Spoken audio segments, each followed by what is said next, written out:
Come on, man. How about them Cowboys? Urban Meyer is better than Nick Saban. Roll Tide. Kyrie, get out of Cleveland.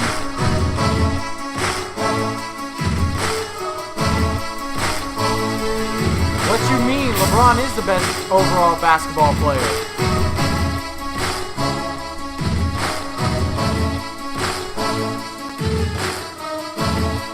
You're listening to The Undefeated.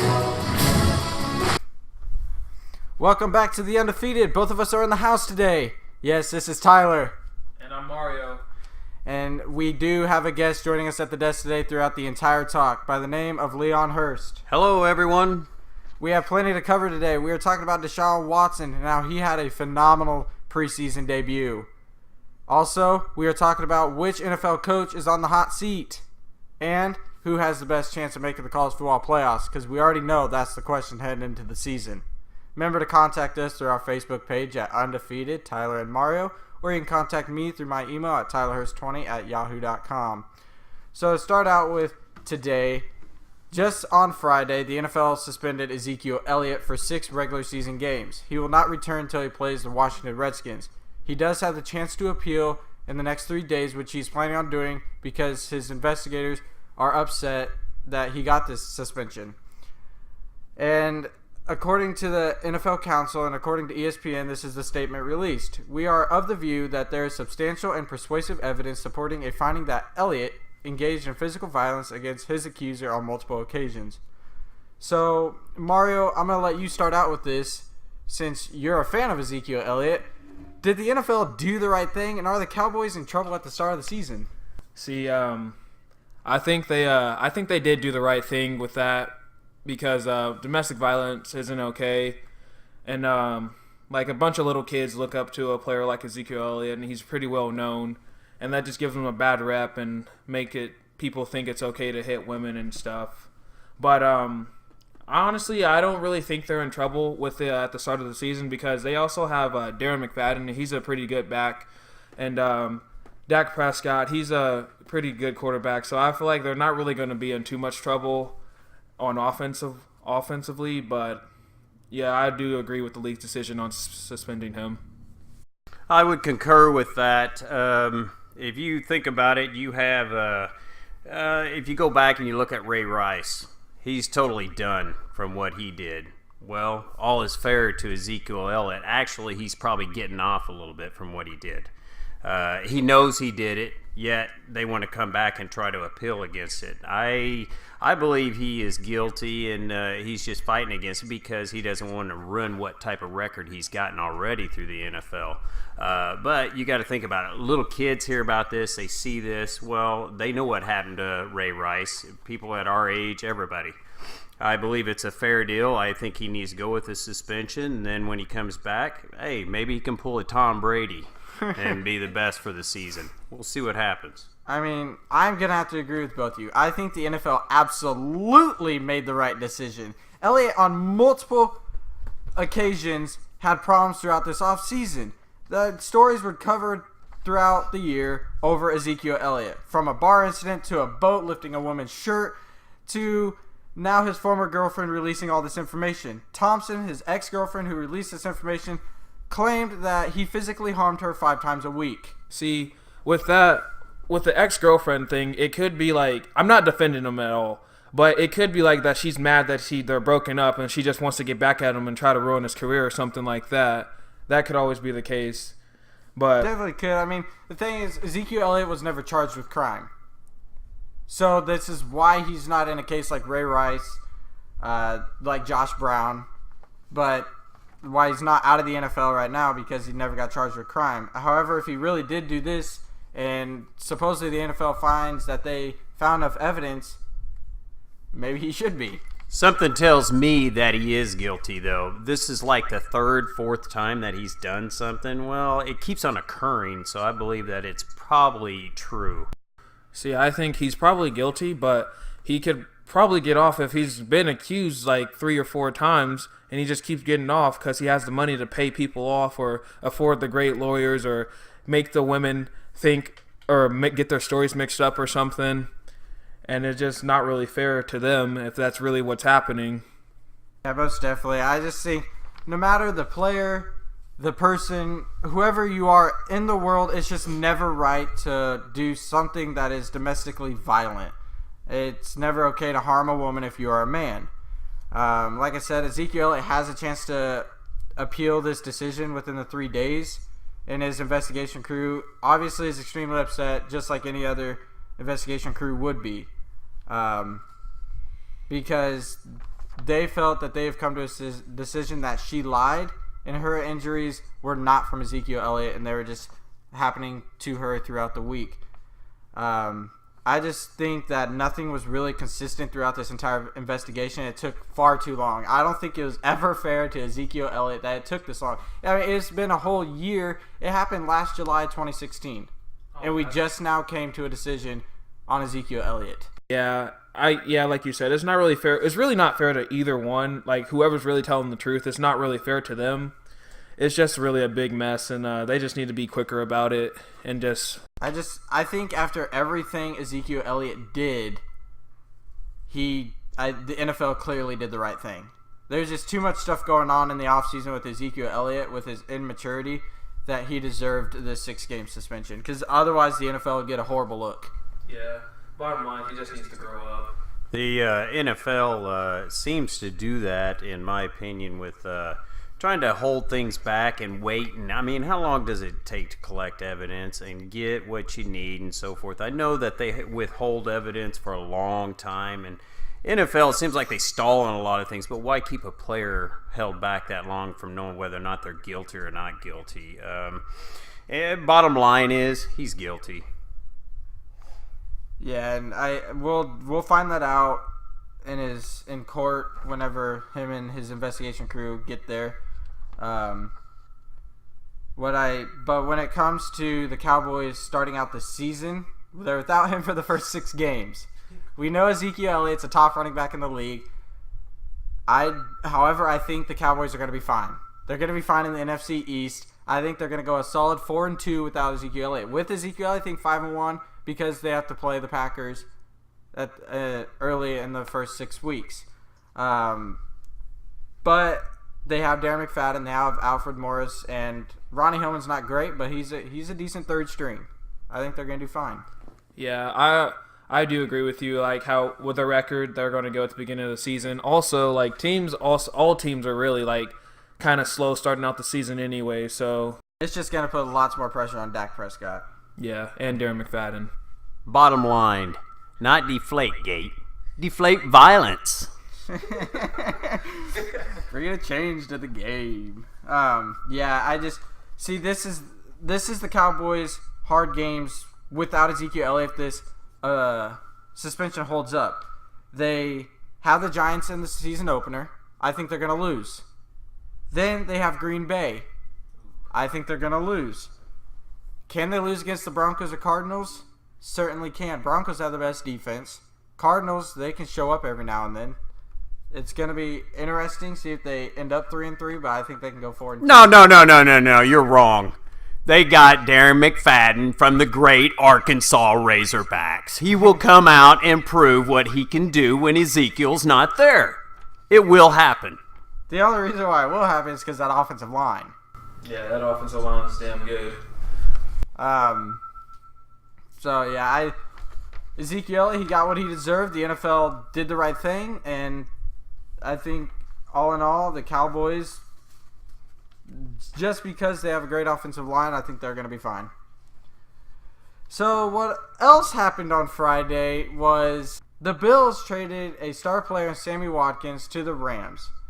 And the Bills ended up getting a star player from the Eagles in Jordan Matthews. So this is what every team ends up with. The Bills, they got Jordan Matthews and a 3rd-round pick, a 2nd-round pick, and E.J. Gaines. They got a lot. The Eagles got Ronald Darby, a very good corner out of the Buffalo Bills. The Rams got a 6th-round pick and Sammy Watkins. Who got the best end of the deal? I feel like the the Rams definitely lost. I mean, Sammy Watkins is a good player, but he's very injury prone. Like his first year, he didn't even play because of a toe injury or a foot injury. And the Eagles are just in the middle. The Bills, like, obviously, from what you just said, sounds like they just got the best end of the deal. But I feel really bad for Sammy Watkins. His career seems like it's going to go downhill. The Rams are not a very good team. Let me tell you why you're wrong. The Eagles got the best end of the deal. Let me tell you why. If you look at the Eagles, they just grabbed Alshon Jeffrey. So really, you don't lose anybody. You got Darren Sproles who can run out the backfield. You have Torrey Smith from the 49ers. You know he's a jet down the sideline. But he's old. Yes, and then you pick up Ronald Darby, who is a prolific cornerback. Ronald Darby is one of the best, and he left the Bills. The Bills almost got the worst end of the deal. Sure, Sammy Watkins gets injured, but guess what? You just screwed Tyrod Taylor. Tyrod Taylor's now gone. He has nobody to pass to. Sammy Watkins is a Pro Bowl level wide receiver, and now you send him to the Rams, who Jared Goff is a horrible quarterback. I'm going to have to disagree with both of you. The trades can happen. Any of them people that come aboard are not the main players on the team, in my opinion. Not even Sammy. I'm going to have to say that Rams can still do better than both this year. I've got faith in them this year. They got rid of Fisher, which was the best choice that they could have done. From what I understand, they've got a very good coach now. I think we haven't heard nothing about them. I think that things are on the straight line with them. I'm hoping Todd Gurley comes out, puts on a show. I don't know what happened to him. I don't know if Fisher got into his mind or what, but I think Gurley, if you let him go, he's going to put on some points on the board, whether or not Goff can get the job done or not. I sort of agree. However, I mean, obviously the Bills, to me, got the worst end of the deal. Sure, they got some second-round pick, a third-round pick, and you got a prolific wide receiver in Jordan Matthews, but he's not really a first-option wide receiver. He's always been the second option at Philadelphia.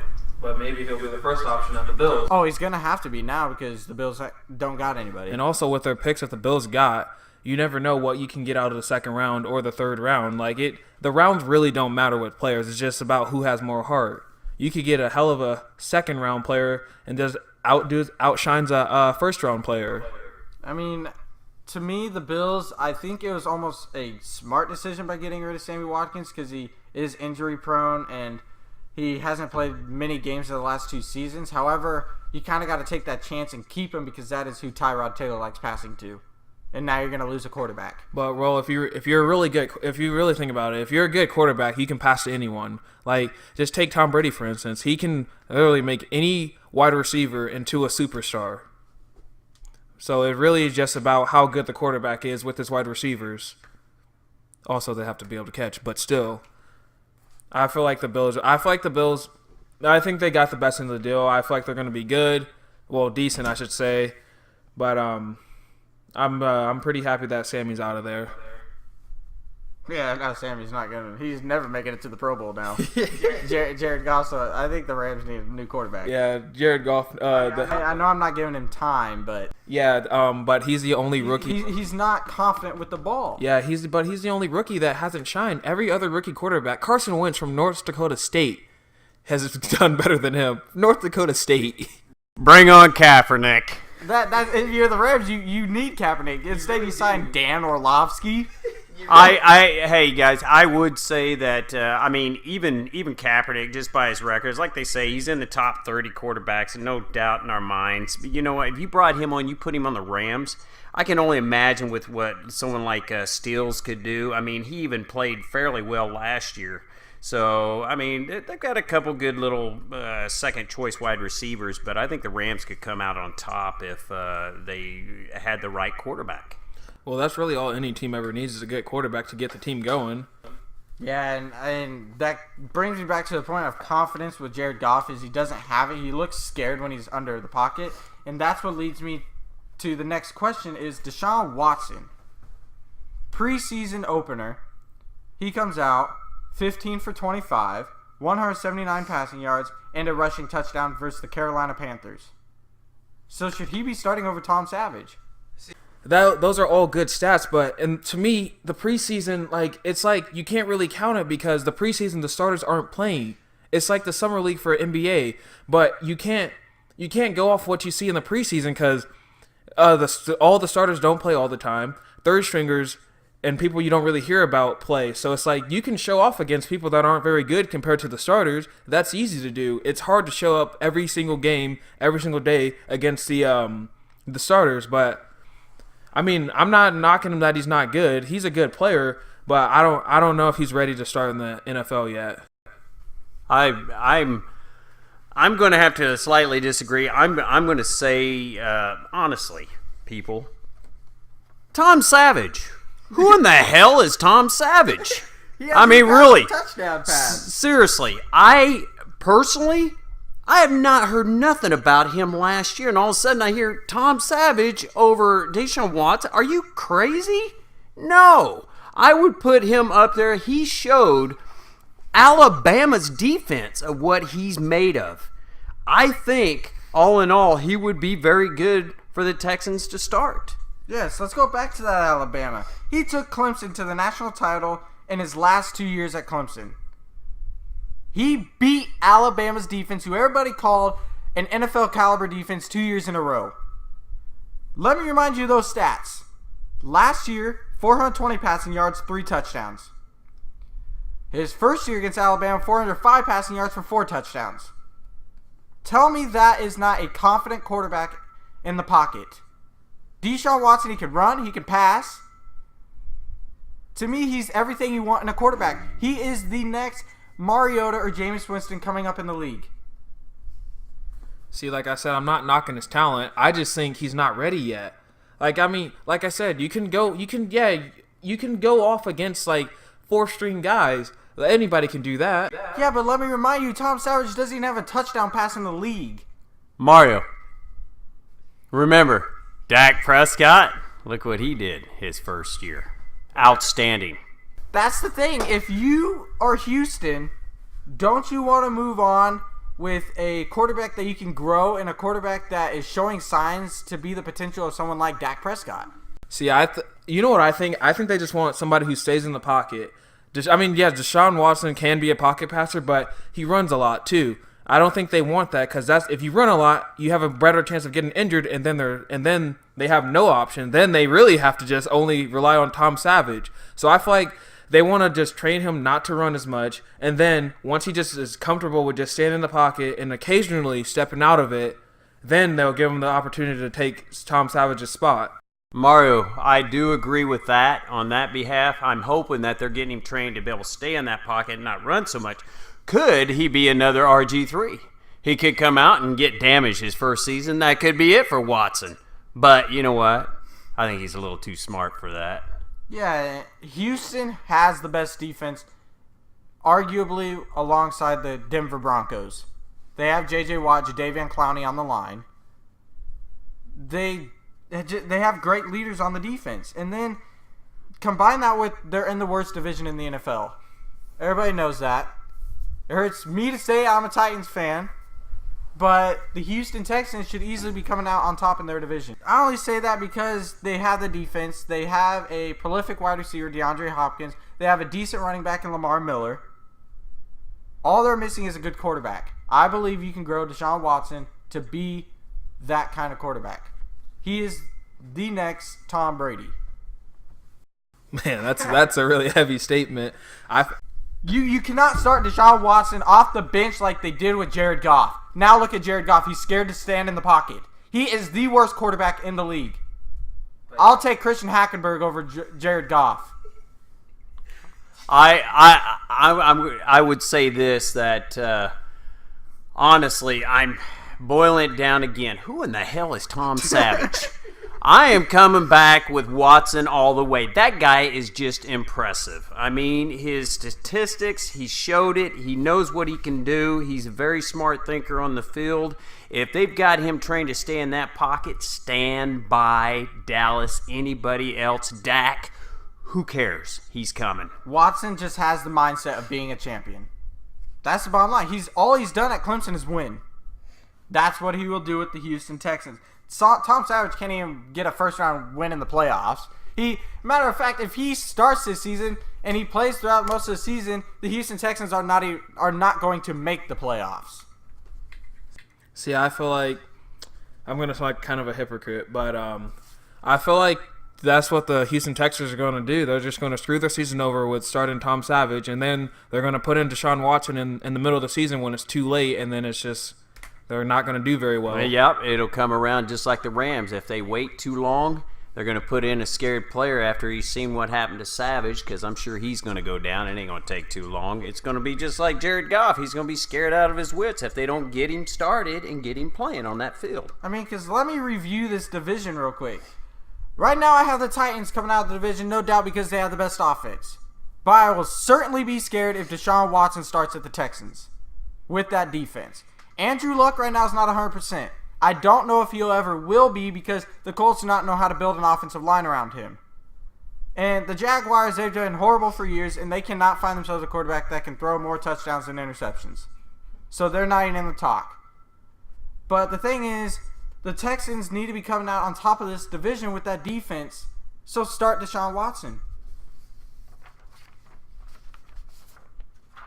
All right, so with that talk, the NFL coaches, they go through a lot in a season. They have to pick their lineups, call plays, know which coordinators are right for the team. And right now there are 3 really hot seats in the NFL. But I have a different take on a couple coaches. And I'm sure Leon and Mario have different takes. So, Leon, who is on the hottest seat as an NFL coach this season? Well, I think I'm looking at Bengals coach is one of my picks that's kind of on the hot seat. And then Okay, well, I'm going to have to agree with your Bengals side of you because I also have Marvin Lewis on the hot seat this year. And that's just because the talent he has on his football team. Then you cannot forget Chuck Pagano. It all depends on how the Colts come around this year, too, because he was kind of weighing on the hot seat last year. Yes, last 2 seasons, Chuck Pagano has coached the Colts to a 16-16 record. That is not very good with a franchise-level quarterback in Andrew Luck. No doubt about it, Andrew Luck should have been someone like an Aaron Rodgers. He has the body size, he can pass just like him, he can run just like him. Andrew Luck is a great quarterback, and now he's nothing. Then let's bring in what about Cleveland Browns?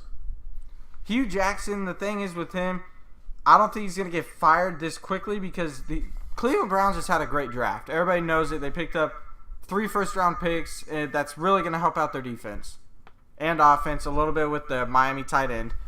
So I think the Browns are going to give him time. But with Chuck Pagano, the thing is, the Cleveland Browns, they're in a division with the Steelers.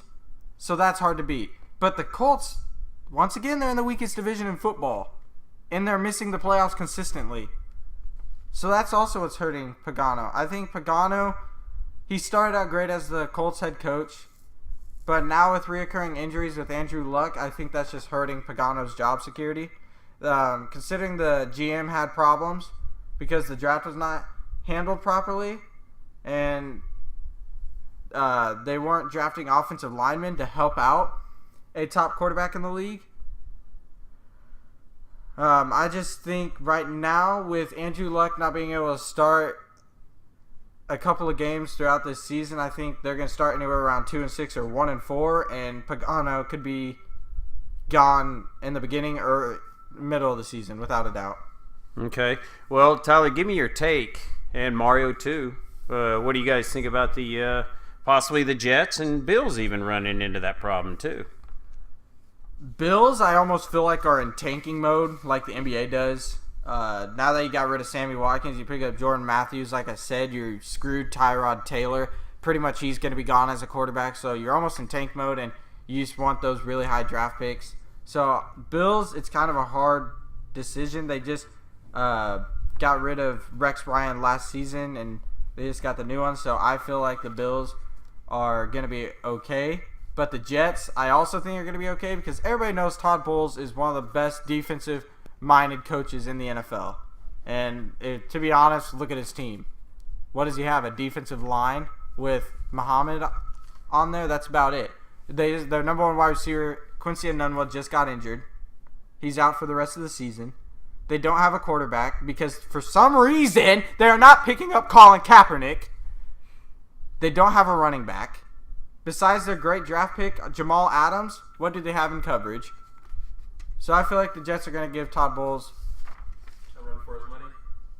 Give him one more year. Let's see what he does with his draft picks, and then maybe after next season we'll see what happens. See, I feel like Jaguars head coach should be on the hot seat this season. Well, not really from this season, but the last 2 seasons, honestly.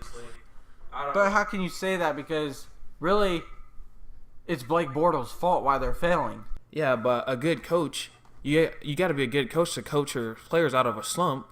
So I feel like, I mean, you Blake Bortles just threw 5 interceptions in a practice. But you got to think they'll still blame it on the coach though. The player can go out there and suck all he wants. They'll look right back at the coach.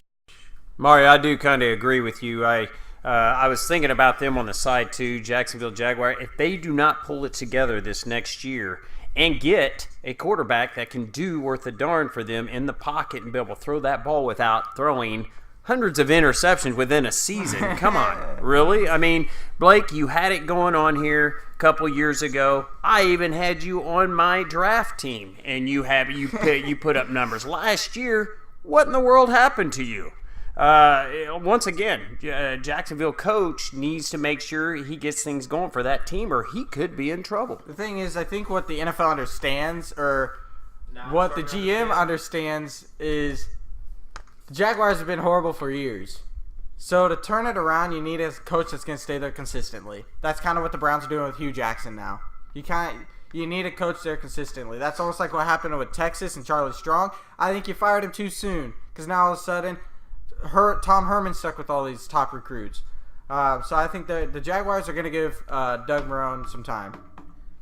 I agree with you, but like if your players suck, it's going to come back onto you. So it's like it's not good for you. So it's like you want to try to get the good recruits, but if all of a sudden they just get injured, or if they just all of a sudden suck, it comes back to you and you lose your job because of your players. Speaking of players, and to me the hottest seat in the NFL, without a doubt, should be Marvin Lewis and the Cincinnati Bengals. Let's look at his talent. Andy Dalton, he's a top 12 quarterback. Tyler Eifert, sure he's injured last season, but he's a heck of a tight end. A.J. Green, a top wide receiver. They just added Joe Mixon, who nobody really liked, to help out the running game with Jeremy Hill and Giovanni Bernard. Their offense is no doubt about it. Their offense is without a doubt one of the best there is in the league.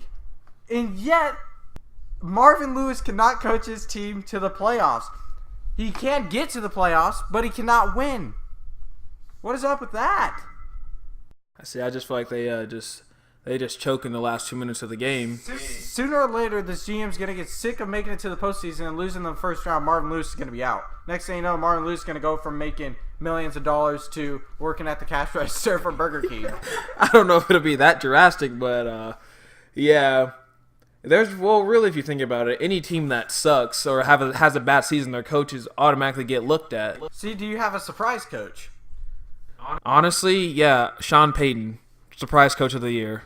I feel like on the hottest seat. Oh no. The hottest seat. Who's your hottest seat? I'm going to tell you guys, to be honest with you, I put every NFL team on the hot seat this year for coaches. When you got to face the dominant Pittsburgh Steelers, come on now, you know what's going to happen. Get out of here. Hey, Mike Tomlin said Big Ben's going to get injured. He's going to retire middle of the season.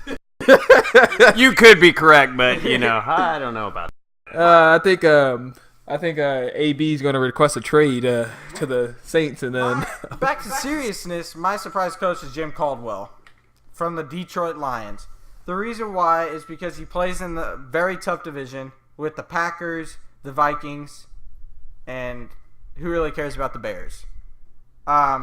But to me, the Detroit Lions, they should have the second best offense in that division because the Vikings, they don't know who they're going to start. Is it Bradford or is it Bridgewater? Well, Bridgewater could get hurt, and Bradford, to me, is horrible. And like I said, the Bears are irrelevant. Tyler, you're wrong. How? Caldwell... You're wrong. Caldwell needs to utilize Matt Stafford's abilities. I agree with that. But just remember who came out to be one of the most outstanding running backs and is coming back this year. That came from Husker Nation. He will be coming out this year and proving what type of running back he is. I agree. Amir Abdullah is without a doubt one of the best running backs, but can he stay healthy? Because previously he's constantly getting injured. And if he gets injured, that could ruin Jim Caldwell. Eric Ebron, he's shown signs of brilliance. We know that as a tight end. And then now Golden Tate, he's going to be a slot receiver, so he's going to get the ball more. So maybe that's going to help him out. But the thing is, the Detroit Lions, they have such a great offense. They somehow lost Calvin Johnson, who could be coming back into the league. That's into speculation. But see, like what you said with with the Lions division, they're in one of the toughest divisions. So it's not fair to them to say that he should be on the hot. Yeah, but shouldn't you be ahead of the Vikings? Because the Vikings, without doubt, have one of the best defenses. But with the Lions defense, you have Ezekiel Ansah on the line. Without doubt, he's one of the best pass rushers. You have a terrific coverage unit, one of the best in the league. Quandre Diggs, Darius Slade, Glover Quinn. With that talent on D and with the talent on offense, shouldn't you at least be making the wild card in the NFL? But you also got to factor in players getting injured. That can't be on the coach. That's not the coach's fault if players get injured. No, but who got injured last year? It was only Amir Abdullah. I guess he was a big help to the team. Oh, without doubt, he's a big help because he's able to pass the ball. Sorry, guys. Sorry, folks. He's able to catch the ball on a route. So without doubt, he's a big help to that offense.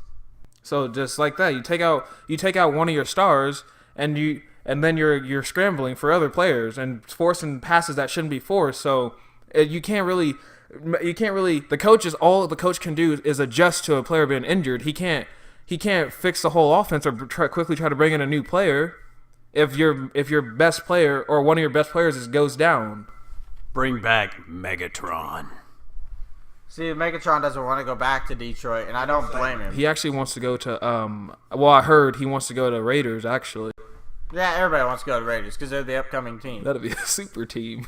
So the actual hottest seat in the NFL right now is John Fox. Do you guys really think he should be fired? Yeah, I do. Why?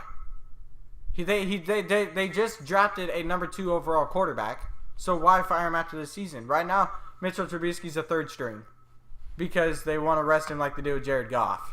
See, that's where they're wrong. That's how you ruin a star quarterback's career with doing that, which is why he should be fired. Because why would you draft him second overall and waste a second round pick or a first round pick if you're gonna put him on the bench third string? I totally agree. I think you start Mitchell Trubisky. Like that. Otherwise, if you draft him second, why is he not starting? That is a waste of a pick. That could do to somebody that could actually help out the team. That is why he should be fired. Because what coach in the right mind drafts a quarterback second overall and puts him third string? Mario, now you're headed back to the Deshaun Watson category. True that. You know Watson needs to start. Who in the hell is Tom Savage? I mean, and Mitchell Trubisky had a great preseason opener. He did just as good as Deshaun Watson. So, and for him to be third string makes no sense. I agree he needs to be starting. But if he does horrible, he's not being coached right, John Fox needs to be out of there. Because John Fox, they have a great coverage unit led by Fuller. See, but it doesn't matter. When's the last time the Bears made the playoffs? I don't know, back in 1990 with Walter Payton or something? It was during the late 80s, and I think that was somewhere around Walter Payton's era.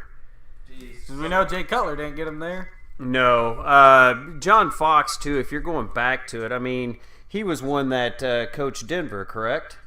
Yes. Yeah, and I don't think he was too much of a star select for Denver back then either. It was probably Elway running that team anyway, so, and then you had Peyton anyway. I mean, didn't he come across at that time? He was with them?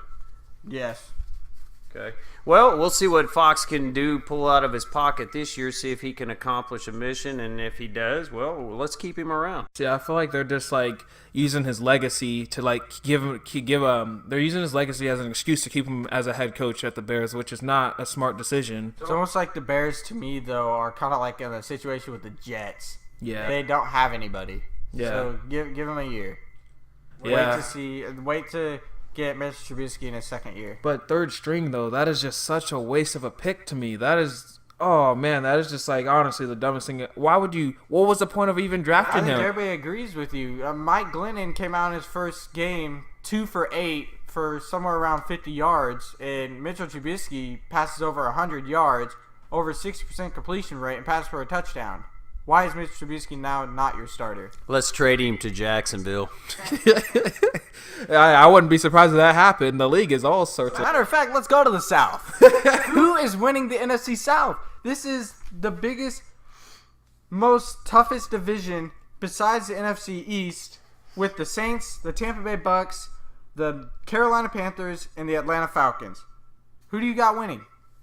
Honestly, I hate to say this. I'm a huge Saints fan, but I really think the Falcons are coming out again. They're looking really strong. I bet Matt Ryan wants bandwagon. I bet Matt Ryan wants to get revenge on Brady, and they honestly have the weapons to prove it. Julio Jones is looking better than ever. Devontae Freeman is one hell of a back, and I feel like their defense they didn't lose anybody, they didn't really gain anybody, so they're going to be right back in it if you ask me. I'm going to have to concur with Mario on that. I think the Bucks will be up in there too, but Carolina, they're going to have to fight back. Cam needs to go through a different diversity in order to find his way back and see what he can do, but I would say Atlanta Falcons. I'm going to have to agree with Stephen A. Smith on this. Who is the best wide receiver in the NFL? You know who he is. That's Julio Jones. And I think if Ryan finds him in the zone, who's going to knock the ball away from this man, this beast? You know, it's yet to be seen if they're going to be beating that division. The thing is with this division, look at the teams. Every single team has a top 10 quarterback in the league. Drew Brees, top 3. Cam Newton, top 10. Matt Ryan, top 10. And Jameis Winston is on his way to make it into the top 10. So, my pick, surprise to everybody, is the Tampa Bay Buccaneers. Let me tell you why. The Falcons are going to have a Super Bowl hangover after that horrible loss. I think they're just going to be hungry for it. No. I see the Falcons 10-6. The Bucks, I see them around 11-5, just one game ahead of them. The Panthers 9-7, the Saints 8-8, and that is just because Drew Brees knows how to lead a team and he's a great quarterback. But here's why the Buccaneers. This will be Jameis Winston's year. He's going to turn around that interception numbers. He's going to bring it down to around 12. They added Deshaun Jackson. They added O.J. Howard. They already had Mike Evans. And they can balance out their offense if Doug Martin starts, and he can continue his great numbers. Their defense is solid with Kwame Alexander, Levante David at the linebacker position. You have Jared McCoy on the defensive line, and their coverage is not that bad. The only thing wrong I see with Tampa Bay is the offensive line. But we already know Jameis Winston can scramble and find the open man. That's what he does. Just remember, Doug Martin, Tyler, can he stay healthy? Last year he got injured toward the end, and that did not help them at all. However, though, Jacquizz Rodgers came in, and he did a great job. Correct. He did. So Tampa Bay, I think, has now become a team to watch out for to make the playoffs. Their offense is very dangerous. See, I feel like their wide receivers are, like you said, they got good wide receivers, but I feel like they could be stopped. How about them Saints? Saints are easily finishing 16-0 this season. Honestly, the Saints will be last in the division. Shut up. The Bucks, the Bucks only have 2 hard away games. They go to Green Bay and they go to Atlanta Falcons. They're going to go 1-1 against the Atlanta Falcons in the regular season. Because who do they have at home? They get the Patriots at home, which is very useful. And then they have the Giants at home. Another very useful game to get the win. The reason why I have the Bucks, they're young. Their offense and defense is very talented. The Saints, they just aren't good enough this year. So wait, you're saying the Saints aren't good enough with their new additions to the team at all? I mean, yes, they did. Adrian Peterson's not going to be that useful. Drew Brees doesn't hand the ball off much. Adrian Peterson can go out on routes, and he could be used for other He could be used for other things. The Saints. The Saints will be the worst defense. Come on, man, that's my team. People, just remember when you go down to New Orleans, just go there for the shrimp and that. Don't worry about the football game. Yes, the Saints will be the worst defensive team in the division and maybe in the conference or maybe even the NFL. They'll need to win games by the score of 50-45 to win games. They have no defense. Without a doubt, Drew Brees is the top 3 quarterback, but he just does not have enough around him to win a football game. The Panthers are the most questionable team this year. We have people saying the Panthers could go 11-5. We have people saying the Panthers could have another down year at 6-10. I said they're going to go 9-7. They're going to go just above 500. I do think Cam Newton's going to have a year like he did in 2015 because he wants to run the ball more, even though they added a great running back in Christian McCaffrey who can catch the ball on a route. But that's not what Cam wants to do.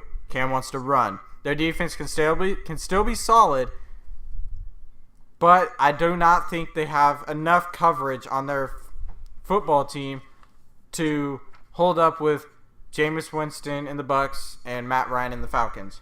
And finally, let me tell you why I have Falcons going second. I think Falcons are going to make it to the wild card. They have a chance of going back to the Super Bowl with their offense. But they had that horrible Super Bowl loss. I think that's going to linger around them. They travel to New England. They travel to Seattle. They travel to Tampa Bay. And then they play Green Bay second week at home. That is a very hard schedule. Then, for them to be successful, you need Matt Ryan to have an MVP-type season again. Can he keep that up? I don't think so. Their defense, without question, proved themselves last year. I have nothing wrong. But I think they're going to have a couple of hiccups, and they're going to allow the Bucs to get one game ahead of them, and that's going to be their loss. Boom, I left the critics silent, folks. Yep, I'm always right. I know I always win. You guys already know it. I always win. See, I mean, I still feel like the Falcons are going to come out on top because I feel like their defense is going to want it more, so they're obviously probably training harder. They're watching film probably twice as much. They're not going to let a team like the Tampa Bay Bucs even get one win on them. I feel like you never know what you're going to get. Football's like a box of chocolate. Honestly, if you really think about it, when did they start doing really good? It was last year. And he is a defensive-minded coach. That's good for the Falcons because they've already got pretty much one of the most dominant offenses in pro football. That is a defensive-minded coach, and if he shuts down other teams, I think Pittsburgh, being the other team, could give Pittsburgh a problem. But I don't think that's going to happen. See, Pittsburgh sucks. They got ran by the Patriots. Anyway, well, what do you guys have the Panthers at? Because I honestly have the Panthers at 3 or 4 in the division. I feel like the Saints. I'm not gonna. So what's your rankings? Do you have Falcons? Okay, this is Saints? No, this is shut up. Don't put the Saints last. Okay, this is how I have it. I go Falcons, Bucks, Saints, Panthers. I feel like you're laughing now, but you wait till the season. Like you said, Drew Brees is a great leader. He's going to lead the team to. I feel like are you forgetting about their defense? It doesn't matter. Their defense is mediocre. It's not the best defense, and it's not the worst defense. I mean, yes, last year, yes, it was. Last year, yes, it was 28th, but still, last year, yes, it was 28th, but it's better than last. Mario, did you say that they're going to make them tout boys? You just said last season they're 28th. That's going to continue. No, it's not. They're gonna. How well did the Saints do last season? 7-9. How well did the Tennessee Titans do? We're gonna go there. We're gonna go there. How did Tennessee? They did better than the Saints, did they? Hey, as I recall, I think the Saints beat the Titans though in the regular season. They never played in the regular season. Yeah, they did. No, they didn't. Yes, they did. Hey, let's get a little bit more serious here. But I was thinking about this earlier too when we got on about the Saints. My honest opinion about it is the Saints do have a good line for offense. I think defense too. But there's got to be something wrong with the coach. We never elaborated about that earlier, but in my opinion, you get rid of that coach and you bring on a different coach in for Drew Brees, I think they will come around and be a better team. Bottom line is Saints are last. Panthers are a questionable team this year. If Cam Newton can show up like 2015, Cam Newton is going to carry his team to 11-5. Do I think that's going to happen? No. Christian McCaffrey might win Rookie of the Year, which that's really going to help out the Panthers, and that could get them into the wild card. I don't think they're going to make it at the top of the division because then you have to beat the Bucs or Falcons, who I think have the best offenses in the division. Falcons, I don't know. It's going to be... This division is so hard to tell who's going to win.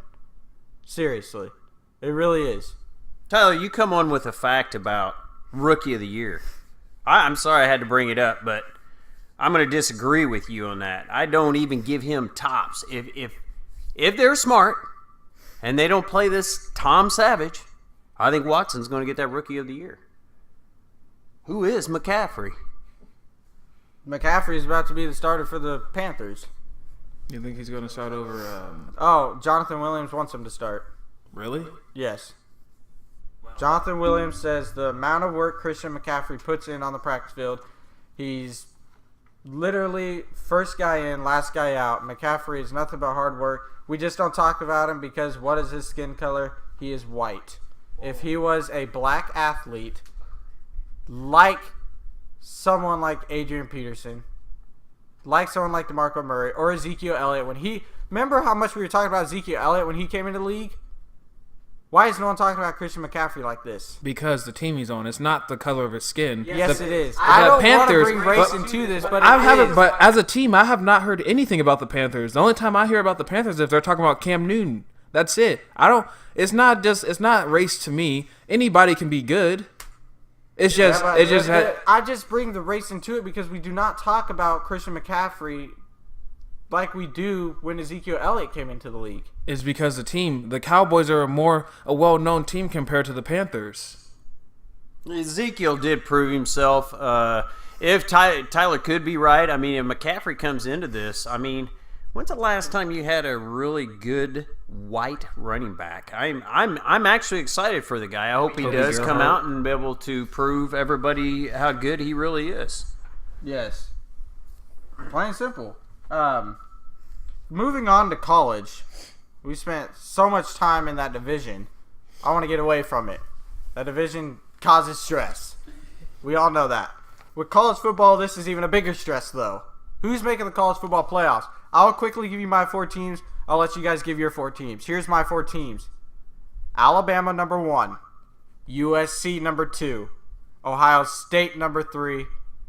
I could not decide on my 4th seed. I have Florida State or Oklahoma State at number 4. All right. I'll probably have to say Alabama, number 1. I'll probably have to say Ohio State, number 2.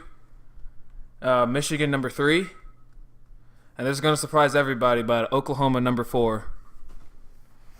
Mario, I'm leaning more towards you from what you picked. I'm going to have to say probably Alabama. If Alabama flops up, someone gets hurt, such as Scarborough or the quarterback, I'm going to look at LSU taking that spot, but over there in the SEC. Tyler, I would have to say USC for who they've recruited over this last period. I think they're going to come around really well, and they did well already last year. I'd have to go with them, and I'm going to take Michigan over Ohio State. I think Harbaugh's got a good crew. The last team I would have to say is Oklahoma, is who I'm leaning toward too down here in the Big Ten. Florida State? Yes, but they're comparing Baker Mayfield to Brett Favre. They're not like you're not really hearing anything. Well, I mean, you obviously I don't Devontae even first think of all. Baker Mayfield's the best quarterback in that. I don't think he's the best quarterback, but No, in that conference. I got Mason Rudolph over Baker Mayfield. Well, I feel like the reason why the reason why Oklahoma's going to do it because they have a defense and an offense. So does Oklahoma State. Not that good of an defense, though. Oklahoma doesn't have Bob Stoops anymore. Oklahoma State still has Mike Gundy. So let me. Wait. Before you get started, I'm actually gonna. Do you not remember the Penn State versus USC game last season? There was no defense in that game at all. Let's see who won that. USC. Barely. It was a shootout the whole game. There's no defense. You need defense to have a good team too. There's no defense. I do not think USC is going to be in the. I'll give them the top 10. They're not making the playoffs. I don't care. They're not. They get a defense, and I'll have more respect for them. Have you guys heard, though, when you going back to the Big Ten, have you guys heard about how well what Penn State could possibly do this year? Yeah, Penn They State could end up taking down both Michigan and thing is, Ohio. Well, yeah, Ohio, not Ohio State, but Let me tell you why I have these teams. all right, Alabama. obvious. We already all know why. This is the team everybody chases, the team everybody wants to beat, but can't. They have Jalen Hurts returning, alongside with Bo Scarborough, who is a freight train. A great leading wide receiver in Calvin Ridley. Their defense is always at the top, and without question, they have the best coach in college football. The only game I have Alabama losing is in Week 1 against Florida State. And even if they lose, they're still going to go to the playoffs because the College Football Committee, they want Alabama in there. They expect them to be in there. We already know that. My second is USC, and that is because they're being led by a top 5 quarterback in the leading Heisman race right now, in Sam Darnold. Their head coach has done nothing but a terrific job since he got there. If we think about it, when Pete Carroll left, he left that college in a state of turmoil. But once his head coach came in, all of a sudden recruits are coming. All of a sudden they have a great quarterback, and USC is back. They have a very talented football team on both sides of the ball. They're coming off a terrific Rose Bowl win against a very talented Penn State football team, and no doubt Sam Darnold is the top quarterback in the Pac-12. Washington has the caliber to make it to the playoffs, but when they face each other, I have USC beating Washington. My third is Ohio State. As much as I hate to say Ohio State, they have the most overall talented football team, offensively and defensively. Led by a senior quarterback, JT Barrett. He knows how to read a defense and he can run. His only issue is he has to bring down his turnovers and try not to get injured when running the football. That's the issue with every running quarterback. They have a top talented running back in Mike Weber, who in my mind is up for the competition for the Doak Walker Award for the most outstanding running back. They always have talent at the wide receiver position. Their defense is without question the best in the Big Ten, led by Sam Hubbard. He might get Defensive Player of the Year. They lost a lot of their coverage, but we know Urban Meyer. He's the second best head coach in college football. He's going to bring back top talented cornerbacks. So with just great leadership, Ohio State's making it back. The 4th seed is my hardest. I think you guys can help me decide this, but my 3 teams were Oklahoma, Florida State, and Oklahoma State. Who should it really be? I honestly really think it should be Oklahoma because, like you were saying about Ohio State, that I know Bob Stoops left, but they have the defense, they have the offense. Yes, their top wide receiver left, but they still have like you said, the Oklahoma's a big school. They can attract talent. The only thing is Oklahoma State to me is older and they have more talent, as all in a football team. Because they still have everybody. Everybody stayed at Oklahoma State. Yeah, but that usually necessarily doesn't really mean anything, though. Everybody stayed at Michigan last year, and look what happened. Well, the thing is, the Big 12 brought back their championship this year. So more than likely it's going to be Oklahoma versus Oklahoma State unless my Longhorns can get up in there. Which won't happen. Tyler, I will agree with you on the Oklahoma State issue, too. If you guys remember that game last year, they got gypped. That was a wrong call on that TD, and I believe it was against Purdue. No, it was against Central Michigan. Central Michigan. Yes, they had a wrong call in the end zone, I believe it was. Yes. And it should have been... Oklahoma State's win. And if they would have got Yes. that win, Oklahoma State would have been in the playoffs. Yes, and they would have been in the playoffs. I think that they would have done some damage in the playoffs too. So, yeah, I'm going to say I'm not nothing against knocking on Tyler's Texas team, but I don't think that they'll be there. They might end up taking third or fourth in that division, but I think that it's probably going to end up between Oklahoma State and Oklahoma. Yes, I just think the reason why I have Oklahoma State is because they kept their head coach Mike Gundy. Oklahoma lost Bob Stoops. Now they have to readjust to Lincoln Riley. I mean, Lincoln Riley's been there, but they just have to. It's still adjusting to a new coach. And to me, Mason Rudolph is a Heisman caliber quarterback. He will be in the Heisman race this year.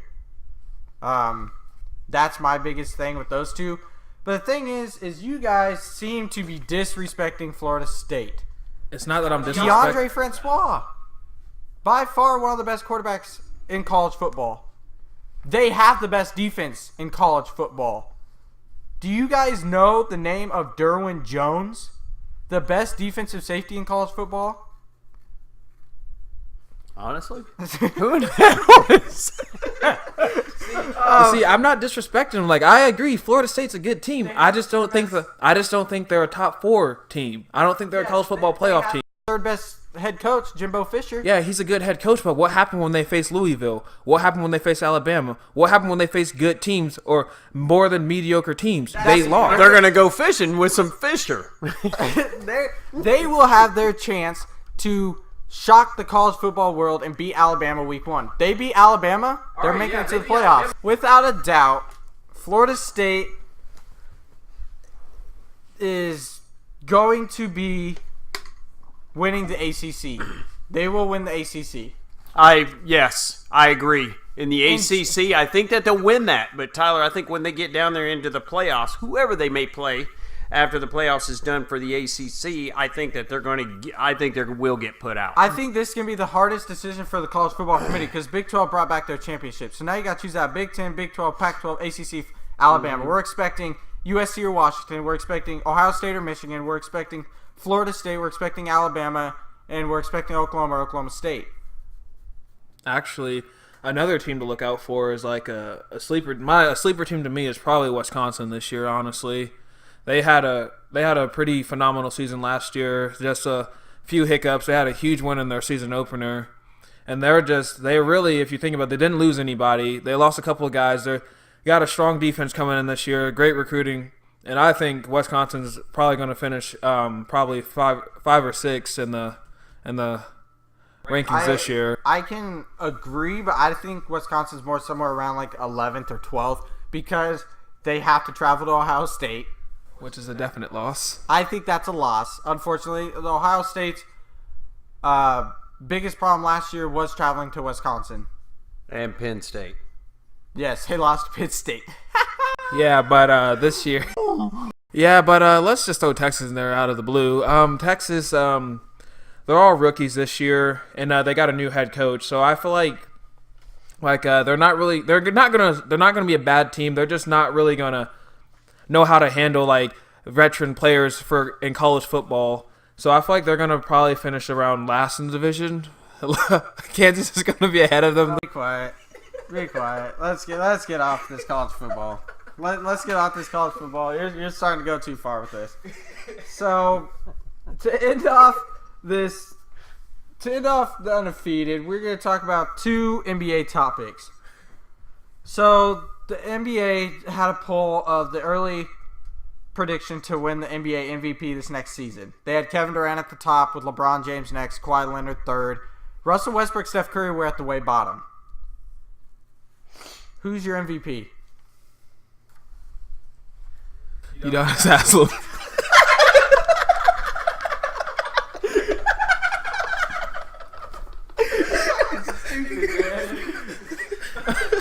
No, I'd probably have to say my MVP is probably going to be LeBron James this year. Because if you really think about it, they're not on in Cleveland. They're like not really on good terms in Cleveland, and of the team, they don't really have a great bench. Basically it's going to be all on LeBron this year, and so he's going to have to work harder than he's ever worked before to get back to the finals, and so he's just going to take on the workload, and I feel like he's going to come out on top. All right, I'm going to go different than what Mario has. I'm going to go with one of the guys I'm going to choose is the one that got it this year. I don't care, even if Russell Westbrook got Paul George, I think that Russell will come be one.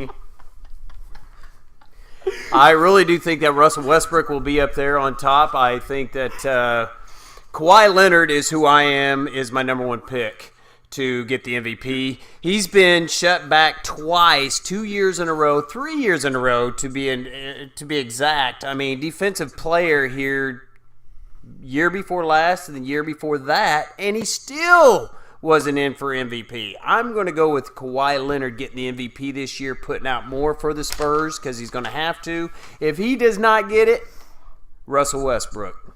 Let me give you my answer. He is the MVP every year. He has the stats to prove it. That man is LeBron James. Let me remind you, he was not in the MVP finals last year. And this was his stats. 26 points, 8.5 rebounds, 8.5 assists, 55% field goal percentage, 1 steals, 1 block. Like, and you're telling me this guy is almost averaging a triple-double and he is not in the MVP.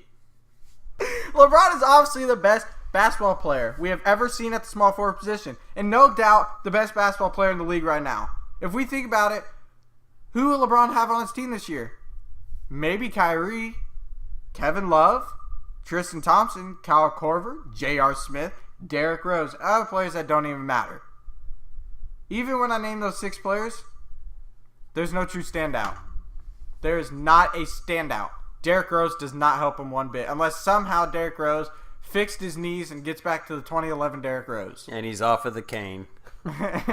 See, I mean, he could turn around his career like JaVale McGee did when he went to the Warriors. So see, the reason why I have LeBron is for the same reason why Russell Westbrook won it back last year. He has no help. He has no help. He's not going to have it, especially if Kyrie leaves middle Same of the as season. Kawhi. There's no help. It could be between those two players. See, I feel like the reason why I won't be Russell Westbrook is because he has Paul George, so he's not going to have to take on the load as much as he did last season. And Steven Adams and Enes Kanter are actually pretty decent players. So I feel like he's not like they're going to be more of a team this year, and he's not going to have to constantly take up the ball all the time. Not going to have to shoot every shot. I mean, I agree. Russell Westbrook, without a doubt, he's going to have the same amount of points because that's what he is. He's a scoring guard. That's what he does. He wants to go down there and shoot the ball. But he's not going to have the stats like last year. He's not going to average a triple-double, obviously, because he has Paul George. And then he also has help coming off the bench with Patrick Patterson and Raymond Felton. So he doesn't have to be in the game for 60 minutes in a game. Who's Patterson? Who's Felton? That is nothing for Russell Westbrook. Patrick Patterson, out of Kentucky, came from the Toronto Raptors. Neither. Raymond Felton, veteran, came from the Clippers. You guys know the heart that Russell Westbrook has. They've quoted on it. He has the most heart in the NBA. When he gets out there to play, I don't think anything's going to change him. Paul George is not going to try to run him. That isn't going to happen. Well, yeah. No, he's not. Paul George let him have the team. Correct. Paul George just did a smart move, got out of Indiana, just joined the next decent team. So and then he's going to go to the Lakers 1 year after. The thing is with LeBron's a great team leader, great floor general, great facilitator, and there's only one player in the league that can make every single average player around him great, and that's LeBron. That's why he's the MVP every single year. Seriously. What Cavs are, they're going to be the top 2 in the East again. Think about a player that matters to a team as much as LeBron. Name one. Russell Westbrook. Nope. He doesn't matter. So No. so Russell Westbrook left. Say Russell Westbrook and Paul George leave. OKC. Did Russell Westbrook get OKC once Durant left? Did Russell Westbrook get OKC to the Western Conference Finals? I mean, we didn't say all No. that. We just said There's only one. I think his competition, which is Kawhi Leonard for the MVP. Yeah, but Kawhi Leonard... Kawhi, they will not let him go. He does have a great head coach, though, to help him. Yes. But you also saw what happened. They need Kawhi. Once Kawhi went down, they went downhill. Well, what's wrong with Tyronn Lue? You don't think he's great? No. No, he's not a good coach. It's LeBron, like Tyler said. Hey, he's from Nebraska. And? So, according to ESPN, the front runner is Kevin Durant. But the reason why I do not have him winning is because he's on a super team. How would that make sense if you won the MVP, you play for the Warriors, who you already have a previous MVP on that team with Steph Curry? Durant is prolific and without a doubt in the top 3 of NBA players. But I don't think he should win it if he's on the Warriors. That's the same reason why Steph Curry's not going to win it. It's not thinking. Who leads that team, actually? In my opinion, which he did to take them to NBA Finals to win and win the MVP twice, that's Steph Curry. I really don't think Durant will get it this next year. See, I feel like I agree with you guys. I don't think Durant needs to be... I don't feel like Durant doesn't need to be front runner because even without Durant, the Warriors still win games. I mean, not as by many points, but that doesn't matter. A win's a win. Like, they don't need Durant to win. Durant needs them to win. And I don't think James Harden's going to make it back to the MVP because he just added Chris Paul. He's not going to have to do all the work like he had to do last season. He's still going to get all those free throws. That's what he does. James Harden's still going to continue his points, but his assists are going to fall off a bit. I don't think he's going to get a double-double anymore. Maybe more like Chris Paul. But my second place finisher is Kawhi Leonard. He still has the same team. So, by what I mean by that with the same team is he got there last year with this team. I think he's going to do the same exact thing, and all he has done throughout these last couple of years is improve his game on both sides of the ball, on defense and offense. I think if Kawhi can increase his assist numbers from 5 to maybe 8 or 9, I think he can certainly win it. But that's not who Kawhi is. That's why I have him second. Antetokounmpo was in there. He was very last place. I just think Antetokounmpo has a ways to go. I think he has a couple more years, and I think certainly he will be the best in the league. He's a freak. That's why you call him the Greek freak. Okay, so clearly these guys agree with me. It's LeBron. Well, I mean, I said LeBron first, so... I'm still going with my pick. I'm still going to go with Kawhi. I would put LeBron up in there, but like anyone's been saying throughout all the analysts have been saying, you guys got to look at the fact too. LeBron is aging, and to me, it seems like a lot of things have been getting to him. As in, he's getting tired of I don't know, should I say babysitting his own team?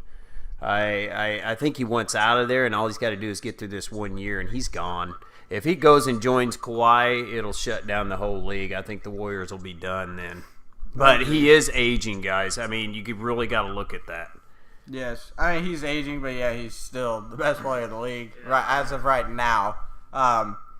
You were talking about if he goes somewhere. Well, this NBA offseason, we had multiple people go places. Well, with people going places, you had Jimmy Butler going to Minnesota, Chris Paul going to Houston, Paul George going to OKC, Gordon Hayward going to Boston, Paul Millsap going to Denver, and Nick Young going to the Warriors. Who really did get the best offseason acquisition? Because to me, I can think, and I can bounce off of Paul George, Chris Paul, Paul Millsap, and Jimmy Butler. I don't think Gordon Hayward and Nick Young are a big help to their teams. But to me, I think the Houston Rockets got the best acquisition this offseason because if we go back to Game 6 against San Antonio Spurs, James Harden was exhausted. He needed help. What did James Harden get? He got help. Chris Paul is one of the best point guards we have in today's league. He's just not talked about like Steph Curry or Kyrie Irving because he doesn't get to the finals. I think we have 2 guards now in Houston that can find the open man on the perimeter, and they can both score. If we go back to the Clippers last year in the playoffs, who was the one guy pouring his heart and soul out in the playoffs? Who was the one guy that kept the Clippers in the game against the Jazz?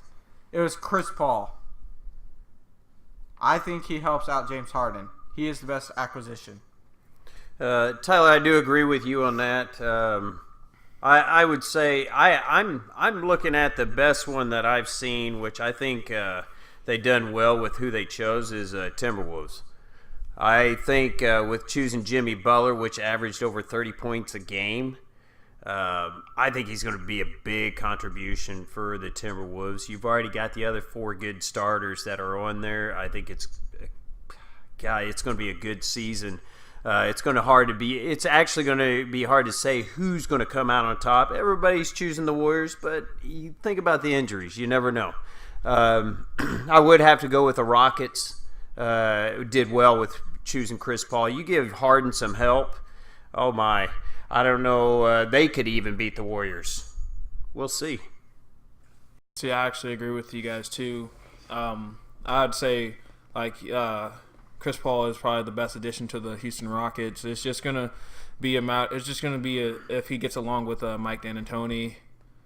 But yeah, I'd say Chris Paul is the best help to the Rockets, and then Jimmy Butler to the Minnesota Timberwolves. Yes, I have Jimmy Butler second on my list because he reunites with his old coach and Tom Thibodeau. He joins Karl Anthony Towns and Andrew Wiggins. They also signed Taj Gibson, who, let's not forget, Jimmy Butler and Taj Gibson played with each other in Chicago. They just grabbed Jeff Teague too. I think Jimmy Butler only makes this offense better.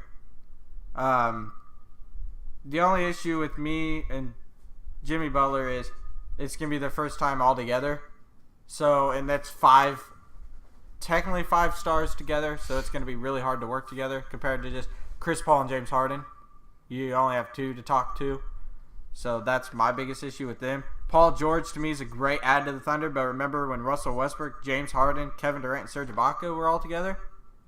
They only made it to the finals once. That's my issue. I think Paul George is just like adding a Kevin Durant. That's why I said if you just left Russell Westbrook on there instead of grabbing Paul George, I think they'd be right back up in there again because he likes to have that ball, but he performs with that ball. See, I feel like it's a smart move, but it's like you said, like you guys were saying, it's not really needed, but it just gives them a little bit of a break because every player gets tired, so you don't want to go and gas yourself and just be screwed for the rest of the season. I don't want to down Steven Adams, but I think if Westbrook got someone like a DeAndre Jordan or Whiteside, I think that's what he actually needs because he's a scoring guard. Yeah. If he can get himself a prolific center, I think Thunder are right up there. I think they're 4th, 3rd seed. I would go with Whiteside if anybody, because DeAndre, I don't know. You get him on the free throw line, and you might as well just hang it up. Well, that's what I was saying with Whiteside almost. I mean, he's a little better, but... See, but the chances of Whiteside ever leaving Miami are pretty slim. So. I agree. The thing is, the one everybody forgets about is Paul Millsap. Honestly, he's a great grab. Nuggets are young. They're talented. They're certainly going to be a playoff team this year. And with the addition with Paul Millsap, I think they can cause trouble in the Western Conference. I think what they're missing is a star guard. If they somehow, hey, Trailblazers, give me Lillard, Nuggets, hey. Whoa. Put that as my favorite team. See, I feel like the Nuggets, that is a good addition to Paul Millsap, but it's just the division they're in. It's just there's so much good talent already in that division, or that conference, so it doesn't really matter who they grab. Like if they're like you said, they don't have a star guard to perform. I agree. It's just the thing is with Paul Millsap, we don't look at him much because he was in the Eastern Conference and he played for the horrible Hawks. But really, Paul Millsap carried the Hawks self-handedly to get to 4th and 5th seed these last 2 seasons in the Eastern Conference playoffs.